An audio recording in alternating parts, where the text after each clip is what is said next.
เบิ่งทรงนี่รถแรกแจกแถมครับผมไอ้รถเอาใครให้บอกไก่ไล่อันนี้ใครไม่พีทีแรกนะขวัญดีวะของในหลวงโอ้อันนี้เต้นเซฟเป็งนัวเลยบ่เจ้า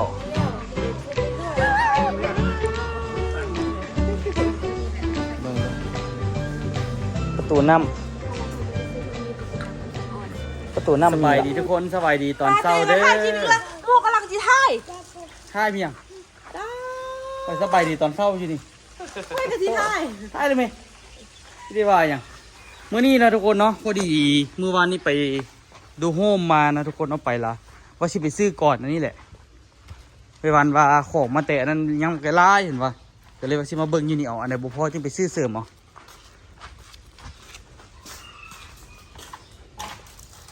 ของมาแต่นั้นโอ้เล็กอันนี้ไอ้รถซื้อมาอย่างนี่ซื้อมาไปใส่นี่วะซื้อเล็กเส้นมาไปคุณนะอันนี้มันเล็กอันนั้นตัวเล็กทั้งเข้าตัวเนาะ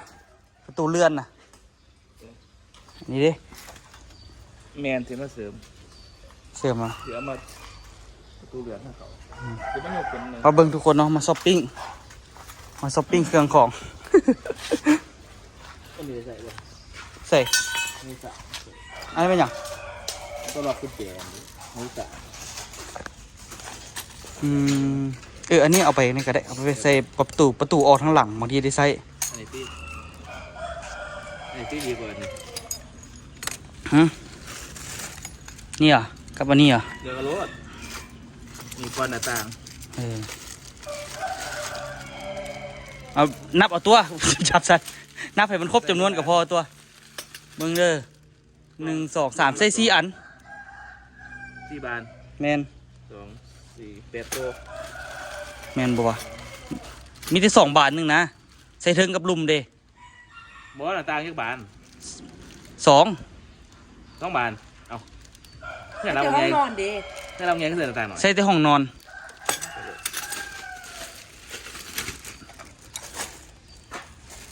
บัดนี้ใส่บรรยุ่งเด้บรรพับหน้าประตูเลยบรรพับประตูได้ยี่ตี้นั่นแม่ใส่ประตูได้อยู่เลยบานซีนี่ก็คือสิแข็งแห้งดีเนาะตัวนี้เนาะสแตนเลสตัวนี้เป็นของเก่าเด้ของเขาถอดออกจากบานประตูเรานะแต่สแตนเลสดีกว่านี้โอ้อันนี้อันไหนของถอดออกมาวะแม่สแตนเลสแผ่ตัวนี้เป็นธรรมดาเอาตัวใหม่เลยสิเอาตัวใดก็ได้ไม่ควรแบบนี้วะประตูประตูกับมีอ่ะนะมีประตูทางออกประตูห้องนอนห้องน้ำแถวบนไซเอาจำนี่ดู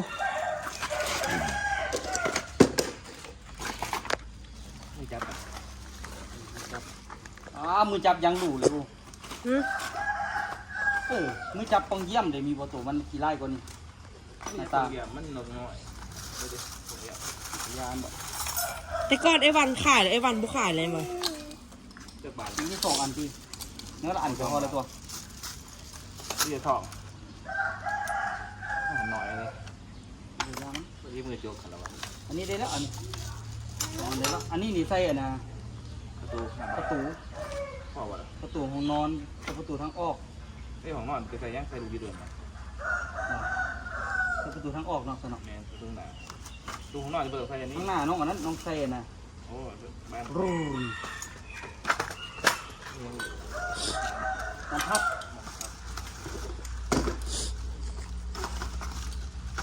คือใส่วันพับเลยมันพับก็ใส่จักอันไหนดูวะ3 อันพอพอดีตีเลยว่ะวันพับมันมี3 อันไม่ได้ประตู3 ประตู 3 อันห้องน้ำห้องนอนทางออกเยอะเลยวะเพื่อนนับ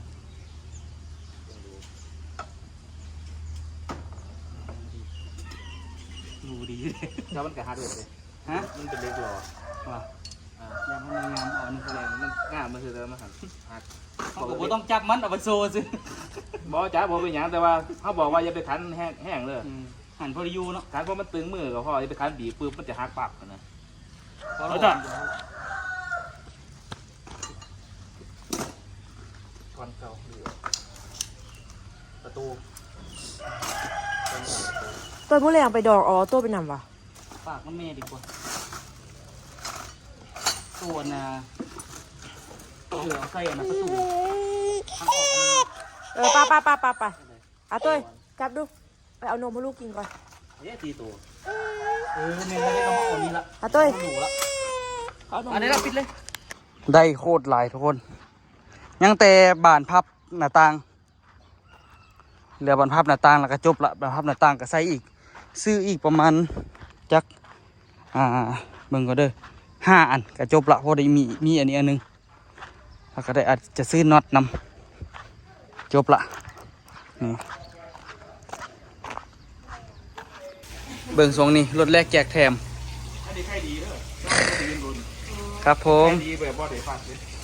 ไอ้รถเอาไข่ให้บอกไก่ไล่อันนี้ไข่ใหม่ๆเลยอันนี้ ไอ้ไม้แต่ว่ามันเสียด อันนี้ไข่ใหม่ๆเลย อันนี้ใคร มันบ่มีเสื้อ แต่ว่าเอาไปกินได้สบาย ไข่ดาวบ่ได้เพราะว่ามันไข่แดงกระจาย อ๋อ อืม ทอดไข่แทนได้ ที่จริงไข่เป็ดนี่มันแดงกระจายไว้เนาะแต่ต้มกินปกติคือเก่า แม่นอันนี้ไข่ดีแต่ว่าบ่เสียตู้เย็นไปโดน อืม ตัวไหนดูเอาให้ ไข่เน่า ป้า ตัวเองจะกินบ่ได้ล่ะ เริ่มกันบ่ ใส่น้ำกันแล้วแหละ ไข่เน่าเลยต้องให้ทำต้น เดี๋ยวมัดทุบดีๆเอาไว้ในรถเอาไว้นอกย่านมันสิแตกเนาะ เอาไว้ในรถดีกว่าเอาไว้ในรถดีกว่าเอาตะไคร้เน่าไว้หน่อย มา นี่ไว้แน่นแล้วเนี่ยให้มันแตกในรถหายก็คิวตัวให้ตัวละ ก็อยู่บนท่อเลย ได้บอกไก่หลายอันนี้อีกอันนี้เอาไว้ในรถ ว่าก็อยากการอะไรอยู่ในตู้เย็นตู้เย็นไข่เน่า โอ้บอกไก่หลายแล้ว หน้าก่อน ตอนนี้เขาออกเดินทางไปหาแม่นอทุกคนลืมหมวกเนาะลืมหมวกบ้านแม่นอไปเอาหมวก ก็ไม่นอน แล้วก็ไปครอบแม่นอกลับพร้อมดดหลายแท้นี่อะไรที่ได้ไปขับรถคนได้ทุกคนเด้อพอดีมาแวะเฮือนแม่นอทุกคนมาเอาหมวกออโต้แล้วก็ แม่นอไปหากินข้าวเลยไปเห็นอันนี้อยู่นี่ทุกคนเมื่อกี้นี่มีอันน่ะพิธีแรกน้าขวัญสิวะของในหลวงในหลวงรอซิปเนาะล่ะวันนี้นี่หากก็เห็นล่ะวันนี้เพิ่นไปเนาะทุกคนเพิ่นขึ้นบ้านแล้วเพิ่นขึ้นรถหลังจากเพิ่นขึ้นรถปุ๊บคนที่อยู่อ้อมข้างคือมีอันน่ะถุงของไปของเราเลยรู้ไหมเราจะได้ไปเก็บติ่มอันนี้มานอนหลับมาเบิ่งซื้อบุคเห็นจะเคือแต่ละปีกเฮ็ดอ่ะพ่อโซ เด็กน้อยก็มีตัวคือออโต้เลยไป ทุกปีเป็นในที่ละทุกปีแต่ปีนี้คนที่ส่งสิบ่หลายทุกคนส่งงาน โอ้ถ้ามือทันเป็นอันนั้นแมันบ่มันเป็นขี้ดินแมันบ่ สาย เป็นทรายว่ะโอ้ ข้าววันเกี่ยวไปบ้านเอาไปเล่นบอก เขาหมายเก็บจากมือเพิ่นที่เพิ่นวานที่เนาะอันนี้นี่คิดว่าเป็นเข่าเพิ่นเลย เป็นซ้ายเนาะ เขาพันนั่นนี่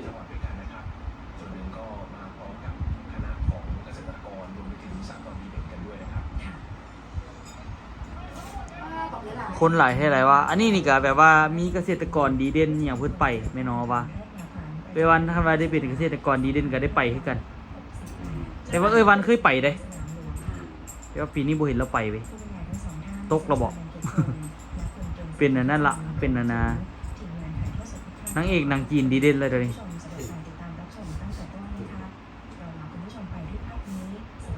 ตั้งเย็นหมอนพ่อหมอนตุ๊กตามีพูดมาให้ตุ๊กตามีมาอ้อมคางก็เดียวไว้ หากก็เคยเห็น เคยเห็นเพื่อน คือพี่ลึกเลยว่าคือได้หลายแท้ อยู่ที่นู้นทาง โอนแกะไว้ ข้าวเหนียวก็มีปลาทูเค็มอะไรแซ่บๆแม่เลยบอกจานนี้ กินนี่ระบบจานนี้ออกกระตูดี ตัวอยากกิน ๆไม่บอกใครหลายอืม โอ้ยนอนซ้ำนี่แหละ ตัวตื่นแล้วเห็นแสกตา แซ่บโอ้ ใช่ป่ะ ผมค่อยบอกกับแซ่บ เอาอันน้ำจิ้มราดแม่เขามันไก่ เลย มันเผ็ดโอ้ย บอข้าวมันใกล้ ของเก้าบอกกับแซ่บโอ้ ฮะ ของโอ้กับแซ่บขนาดจะกินข้าวเหรอทุกคนให้แล้วเอากลับ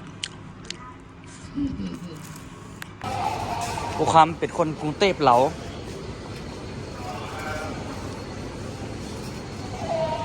ขนมขนอข้างในอยี่นี่เวัด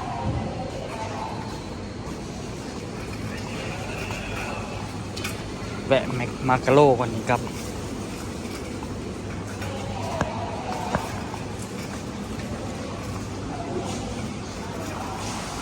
แม่โอสุดคุ้ม1 แถม 1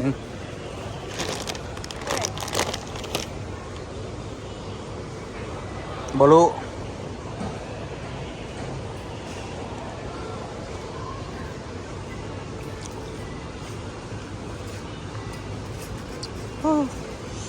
ยันเดี๋ยวไปแวะดูโฮมอีกอยุ่นี่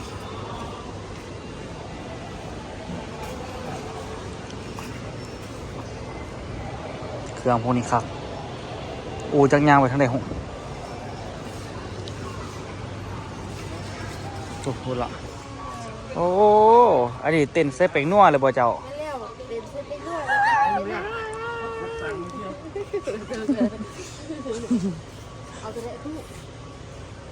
แล้วถงยังไงแล้วจินสมทักษี ก็มีที่มันเล็กน้อยก็ระดับลองซ่ามันต้องอันซี นี่เล่นตัวเม็ดใหญ่เนาะ กินดีมีสุขอู่มามีโฆษณาเข้าไรเด้อเดี๋ยวซีเต็มที่เลยคันจามนี่นะ ตักกินเลยเนาะ อันนี้ผมมีหรอยี่ห้ออื่น เท่าไหร่ก่อนราคาเท่าไหร่นะไส้เนื้อ 200คุณนะ300คุณนะอุป้าแพงแท้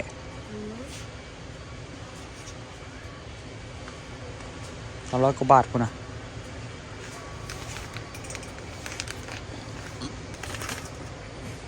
โอ้เอาแท้วะนี่ เอา อ๋อกินเลือกเทน้องอูเลยพวกแม่แป้งนัว3 โล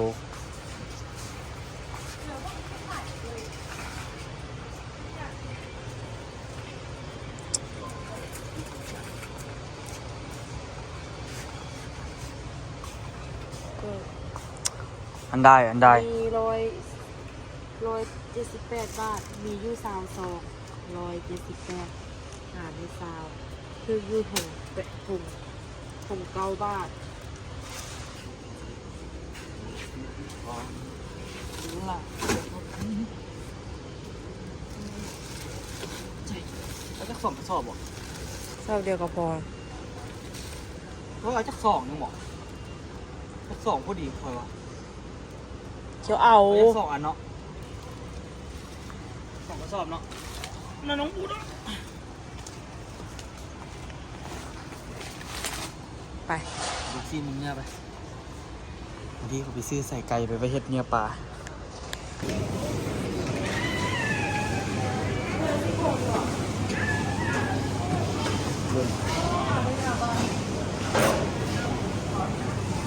ป้าก็ถูก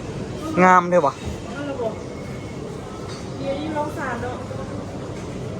เอวสันคอนะ162ถือเขาได้ว่าโลได้วะต้องไล่มึงดู50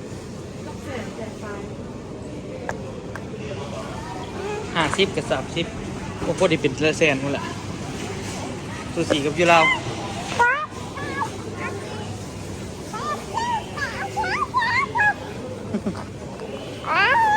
เอาโต้เดี๋ยวก็จะไม่ยังเข้ามาในก็ดีใจที่จริงเอาโค้งอันนี้ไปซับนะเฮ็ดอาหารเนี่ยปรากฏ อันนี้นะเขาเอาไปต้มเฮ็ดเฮ็ดเนี่ยปรากฏ น้ำข้าวเปียกส่งไป เนี่ยปรากฏน้ำตี ไม่ต้มเอ็นข้าวไก่เสียดายนะ เอาโต้ไอ้บนกล้องนะบนกล้องนะ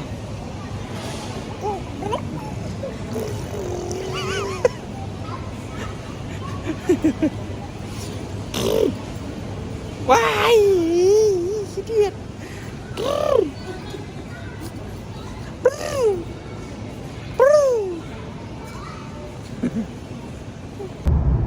กลับก่อนละเด้อ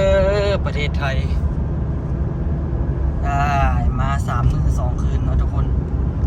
วันนี้ออโต้ก็ได้เวลากลับบ้านแล้วไอ้วันในรถก็ให้บักหลายแนวบานประตูปงเยี่ยมมันยังก็เป็น บานพับเป็นล็อกเนาะเพิ่นก็เอาให้หลายเติบ ดีไม่อยากเอาเดี๋ยวก็ไม่อยากเอาเพื่อเก่าให้ทุกคน แต่ว่าอันนี้อยากได้อยู่ก่อน บางความอยากได้ พวกล็อกพวกอย่างนี้อยากได้อยู่ ไปซื้อแล้วเราบอกซื้อเราบอกไม่ต้องซื้อหรอก ที่บ้านพี่มีเยอะหรอวะแต่เยอะอีหลีกว่าล่ะมันก็หลายไปเดี๋ยวตัวขับรถก่อนเลี้ยวขวาไปบึงการไปซื้อเป็นหนองคายเนาะเขาตัวเมืองหนองคายแล้วกันเอากระชิออกไปโซนทางซ้ายพุ่นแหละบ่อยากแวะอันนั้นติบ่อยากแวะโลตุสติบ่แวะวะบ่อยากได้เครื่องให้ออโต้อะอ้าวแสดงว่าอยากซื้อเครื่องให้ออโต้ เอาเสื้อผ้าว่ะอยากซื้อให้บอกเขาไม่มีเงิน เจ้ามานี่เจ้าก็บ่ได้ใช้เงินตัวเองจักบาทบ่ กระเม่ซื้อ หรือว่าเจ้าสิไปซื้อบนห้างขนาดเด็กน้อยอยู่ลาวอ๋อ เล็กน้อยอยู่หลอกกับแพงไปซื้อลองใส่กันเลยแต่ว่าไปซื้อเล็กน้อยอยู่หลอกผ้ามันจะดีนุ่มได้ดนจะซื้อลองใส่ผ้ามันจะพอดี ซื้ออยู่บนไฟแดงกันซะเนาะ ไม่ได้หมดเลย ไฟแดงตรงอันนั้นบนเฮาไปซื้อกันเด้ มองงามมองนะ โรงงามว่ะเข้าใส่เขารถตัดนี่ว่าซั่น ว้าวเราตัดสิแพงไม่ลาวเอาซะ ขี้คร้านลงได้ที่เห็นอยากไปบ้านแล้วติฮู้แล้วแหละนิสัยนะ ไปซื้ออยู่ทางไปบ้านเอ็นมีอะนะ ซื้อสิก็ซื้อไปนี่ทุกคนเนาะเลี้ยวซ้ายไปอุดรธานีเลี้ยวขวาไปเวียงจันทน์ เวียงจันทน์ ไปกับเวียงจันทน์ จะลองว่าดูเวียงจันทน์ เวียงจันทน์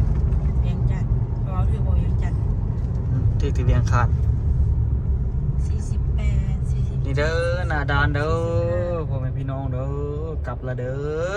กลับวันเดียวเอาตัวรับเลยเอาตัว กลับ นี้ บ้านเราคนเด้อ รับอีกแล้วรับอีกแล้ว โอ้โหครับอ่ะ รับอีกแล้ว โอ้นี่ เมื่อกี้มีแต่2 คนที่เพิ่มเป็น3 คนแล้ว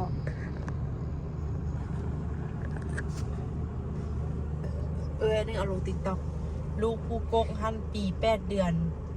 ผู้กลางฮันละเวน7 เดือน ผู้ลา4 เดือนอยู่ในท้องป้า คักเนาะ ยอมเลยว่ะ ของแท้ ของแท้ๆว่ะ เอาจาก18 คนมืดซาดมืดปีคือสิมีแต่ลูกอยู่เนาะ คือสิแบบว่า 17-18 ปีครึ่งชีวิตมีลูก คือสิแบบว่าสเปรย์นะห้ามกันอะไรกับเอาเลยถ้าไม่ว่าห้ามเอาเลยโอ้กับพี่ลือ แค่ แต่ก็ดีแล้วนึงเอาเร็วเลยเนี่ยนะผู้ชายผู้หญิงยิงผู้หญิงยิงผู้ลุยทองกัน ปึ้มอย่างยิ่งใหญ่อะครับผมเป็นทางกลับแล้วเด้อหาอุคำมาลงรถอยู่ไม่น้องเอาตังค์เอาโต้ให้พร้อม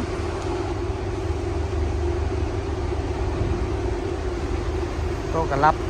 โต้กันได้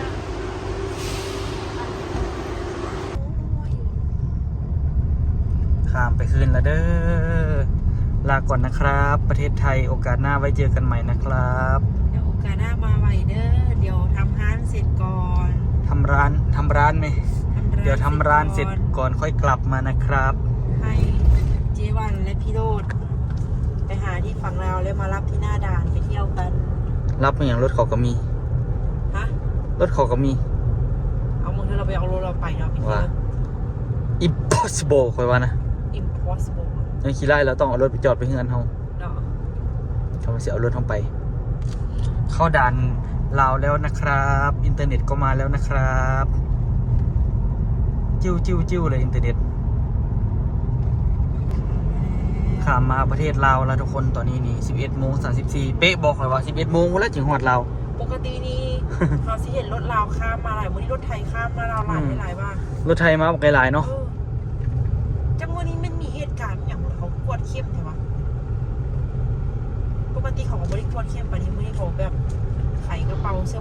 ผ้าอะไรทำไมเนี่ย มีใบกระท่อมดิบอก กวดหลายเนาะ ไม่ได้กวดหลายมื่อนี้ ตอนนี้นี่ก็เดินทางไปกับต้นว่าสิไปแวะอยู่ห้างบนน่ะนะเครื่องก่อสร้างก่อนเป็นพวกคล้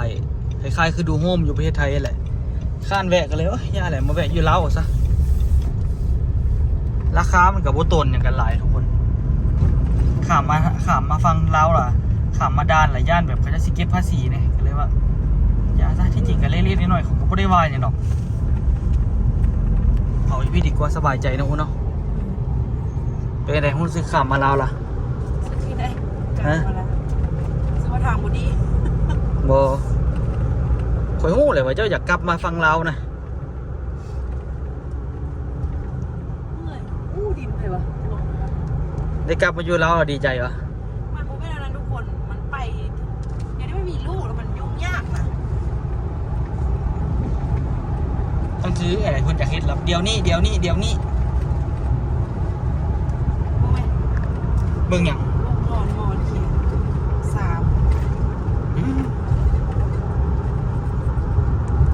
3 ตัวไปสิไปซื้อนั่นแต่มาสักโคกกันซื้ออยู่พุ่นหรอซะ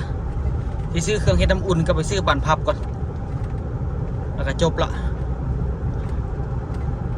กะโลมอย่างก็ซื้ออยู่รองซานเนาะ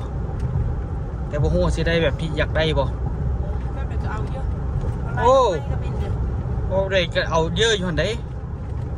แต่ว่าทั้งเธอทั้งข้างกันค่อยสิใส่ปูนดิบเอาแล้วค่อยสิเอาอันน่ะน้ำมันสแลกบ่เขาทาให้มันเงาๆนะเท่ดี เราต้องทาสีเนาะ บ่ต้องทาสี แบบอันเดียวเขาเดี๋ยวสไตล์ล็อกอันเดียวก่อน อืม ไม่ล่ะเอาเถอะ สิตายละไปแล้วไปทุกคนวันนี้เอาไปเตือนจะลังกันทุกคนโอ้ยต่างเจริญบ่ไปกูบ่มักไปต่างเจริญไปเซียซี่หรือไปส่วนนี้ ส่วนนี้ เซียซี่ไปบ่ไม่เอา ไปเซียซี่เอาไปลีลาเขาก็เอานี่หลักแล้วนะกูเนาะน้ำฮ้อนเย็นก็ได้ลีลาไปเอาตัวนั้นโอ้เสียดายเงินละแต่ตัวนั้นก็ล้านปลายล่ะไอตัวดีๆก็มี5-6 ล้านเป็นหมื่นเฮ้ยแพงอันนี้มาเบิ่งพวกกันนะ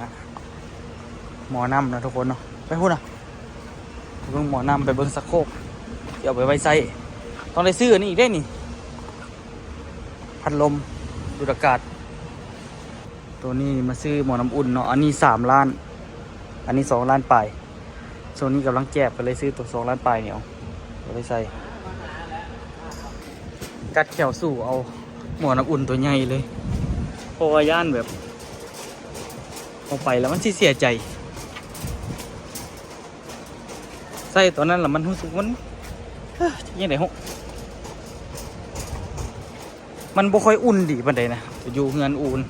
ก็เพราะอุ่นอยู่พออาบน้ำแล้วมีแห้งอยู่แต่ว่ามันสิบนบ่อุ่นค่ะคือตัวอยู่เวียง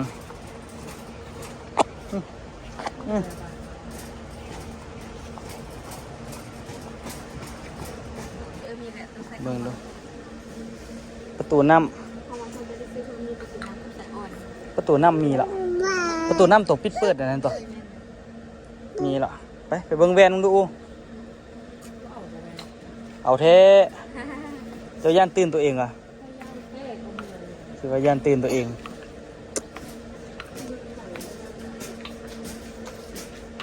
เอาเบิ่งแบบสะใจคือไอ้วันนั่นบอก ทำมาเป็นเงินเปลือยธรรมดาจะเป็นแบบนี้45 คูณ 60ห้องน้ำไอ้กว้างบอก กระบอกกว้างปานใดดอก มันเป็นเงิน60 คูณ 80มันจะใหญ่แต่เราใช้ของนอนเป็นธรรมดาหนา5 มิล ปูถ้าอยากได้อันไหนเอาระวัง2 อันนี่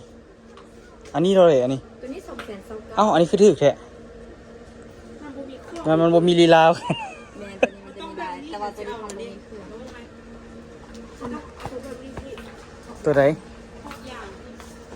โอ้ยบ่เอาครอบยางบ่คักนะ เวลาเขาเก็บของอนามัยน้ำสูบเราใช้ของน้ำนี่มันเป็นเงินเสีย บ่แตกเขาใส่แก๊สบักดีๆพุ่นน่ะเขาให้น่ะ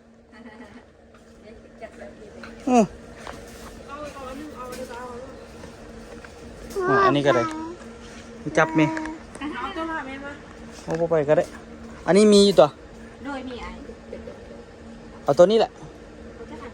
เอาอันนึง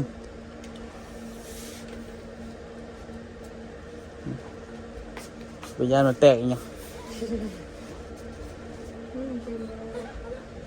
เดี๋ยวจะสิเอานี่บ่อลังดี มีไฟอีกได้ไหม มีไฟอีกไฟนี่โอ้ยแมนอีหลีว่ะอูเอาวะอลังอยู่ได้อู เอาไปใส่ของนอน 2 ล้านนะยาละ มืดเลยเนี่ยสิเอาบ่นี่ดูดอากาศสิคนแนวเกาะเครื่องเล็กเกาะเครื่องพี่ เป็นเกาะบอลหรือว่าเป็นฮาวไอ้ เป็นฮาวเกาะแล้วกันอูมานี่อู ปลายแต่คณะห้องน้ำกว้างจ้ะตัวนี้เป็น บกว้างปานใด ใส่ตัว60กัน เอาตัวนั่นแหละอันนี้เท่าไหร่ ตัวนี้ใส่โซเป้ เอาตัวนี้แหละพอดีละ ตัวนี้มันจะมี2อัน อืม อันนึงนะ อันล่างหน้าแล้วเอาโอตักน้ำบ่เนาะ หรือจะสิเอาตัวเธออ่างล่างหน้าดีๆเอาคอยถามเลยสิเอาบ่ไปสักโคกไปซื้ออยู่พุ่นเอาเนาะ ไก่บอก ใช้สมบูรณ์ซื้ออยู่พุ่นเอาสักโคก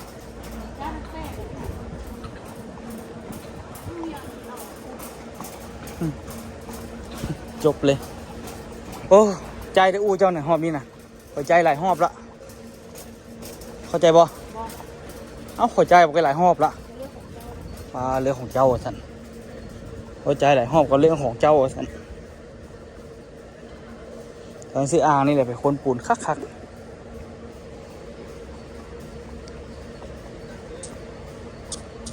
จริงระบบไฟฟ้าเอาอันนี้ไปใส่ก็ดีขึ้นกันมันละเอียดดีงามดีอีกดูแล้วเป็นมืออาชีพ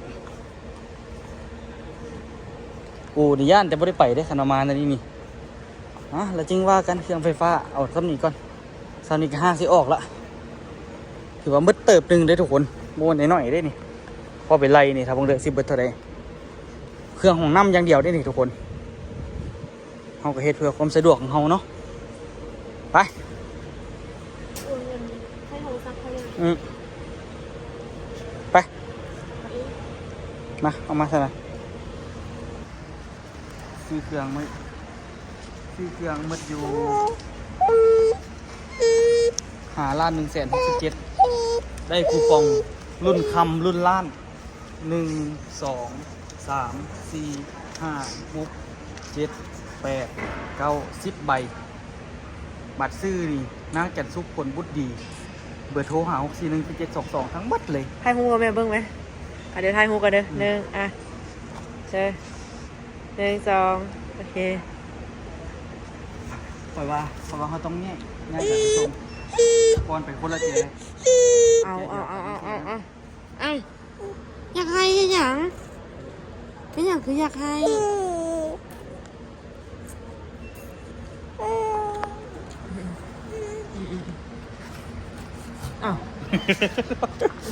ไปเอาอย่างอู้วันนี้จะสิเอาอย่างเลือกเอาบุกดูเอาตู้เย็นซะขอสิเอาคำ เนี่ยเขาเจอบุมีเงิน เป็นอย่างคือบ่มีเงินนะ จะเข้าใจเขาว่าบุมีเงิน เข้าใจอยู่แต่เป็นอย่างคือบ่มีจักหน่อยเลย มันบุมี ก็หากว่าแรกมาเมื่อกี้ เล นี่ ขอีกหมดแล้วดิ จะสิเติมเพราะน้ำมันนี่ค่อยพุ่นน่ะ หมดแล้วดิ มันค่อยเติมล้านหนึงแล้วเจ้าก็เงียบกิ๊บพุ่นน่ะ เอาก็ยังมันบุมีหอดเนาะ จะสิเติมเท่าใดเติมน้ำมันแน่เป็นไดเพิ่นเอาสิบาเวียกขึ้นนะสิบาเวียกมานะ โอ้ยเรียกเพื่อนบางทีเรียกโตดิสนะ ก็บ่ได้ว่าหยังแต่เจ้า บาง เส ที นอ เรียกตัวเอง เจ้าเสนอมาเจ้าว่าสิเติมไม่ค่อยแล้วเจ้าบ่เติมเดี๋ยวนี้ มันเดี๋ยวดิมันเดี๋ยวก็นั่น อันเจ้าสิเติมเท่าใดเติมน้ำมันน่ะล้านหนึงเงียบกิ๊บเลยหันหน้านี่เลย บางทีเรียกมู่ไหมบางทีเรียกมู่บ่อยากมาเฮ็ดบ่สนใจบ่ใส่ใจบางทีเรียกเจ้าของกัน ผู้สนใจผู้ใส่ใจอีเซ่ ใส่ใจ มันไผมานำเจ้า หมา เน่ หมาตุ้ย เมิดไปทุกคนสมควรอยู่บ่คิดว่าสิเบิดหลายปานนี้แต่ก็คือว่าแหละหมอเฮ็ดน้ำอุ่นมันก็แพงอยู่ละมันก็3 ล้านปลายโดยตัดสินใจเอาตัวดีเลยซะเพราะว่าคันใช้ตัวมันน่ะนะ2 ล้านปลายนี่มันก็ดีคือกันความแห้งความจุอย่างคือกันเลยแต่ว่าหมอมันอยากน้อยกว่าล่ะส่วนตัวนี้นี่หมอมันใหญ่กว่าแต่ว่ารู้สึกว่ามันหมอใหญ่กว่าแล้วมันสิเฮ็ดความร้อนได้ดีกว่าหั่นน่ะมันเลยแบบว่าโดยมักแบบอุ่นๆของมันอู้หั่นต้องได้เปิดค่อยๆสินะโดยมักเปิดอุ่นๆแล้วเปิดแห้งๆสินะมันจึงอาบน้ำสะใจสินะ โอ้ยมีแต่คนตุ้ยอะไรอาบน้ำจังอย่างหัวยามหนาวอาบน้ำอุ่นก็โอ้ ละแห้งไหมนางหัวก็แห้งเลย เกี่ยวหัวนี่มันขึ้นกับกินเบียร์กับกินของพิษไหล คือเอาน้ำบุญเนี่ยแหละมัดอยู่5,164,67,000กีบ467กีบเงินอูกีบหนึ่งกับบ่มีป้าคุณได้ฮือตีมูแล้วล่ะผมขึ้นมาข่อยสิเจ็บว่ะ บอเจ็บกับยาตายที่ว่าเรื่องเงินเรื่องคำเงินอู้เงินอู้ รวมเงินบาท 7,949 บาท เธอนาเจ้าเด้อ เงินอูบาทหนึ่งกับบ่มี เธอนาเบิ้งเป็นเงินดอลลาร์237 ดอลลาร์จุด31เงินอูบ่มีจ้างดอลลาร์เลยถูกเงินตัวบ้า มันรวยหัวเจ้าอะไรเฮ้ยมีเจ้าขนาด ขนาดอันน่ะ สิไปบ่ไปนี่ 5,167,467แล้วก็จุด50 เซนต์คือ50อู้ก็ยังบ่ออกโอ้ยอย่าสิให้เงินเติมบัตรอีกนี่มึงไหม โอนนะ โอ้เฮ็ดเอาเว้ย โอนมา ไปเดี๋ยวเรากลับบ้านกันทุกคนเดี๋ยวต้อยกับซี่เดินทางกลับแล้วก็มือแรงที่ไปงานดองหมูแต่กับต้อยบ่มีสุดเลยทุกคนมีแต่สุดเจ้าบ่าวจำใจแล้วทุกคนน้องบ่อยากซื้อสุดใหม่มันบ่จำเป็น เอาไว้เจอกันคลิปหน้าเลยทุกคนเด้อใส่งบเดี๋ยวบ่จำเป็นมาหลายละสบายทุกคนสบายดีเด้อแต่ว่าเงินไปเลี้ยงอูเมื่อกี้กับ1,200 บาทเนาะรวมกับค่าข้ามด้านกับเบิดหลายเติบเนาะซึ่งผมมีเงินอูจากบาทเลยไปไทยคือบ่ว่าหยัง นี่เด้ ว่าอย่างนี้ไหม เอาหยอกอูซื้อทุกคนบ๊ายบายทุกคนเนาะสบายดีเด้อ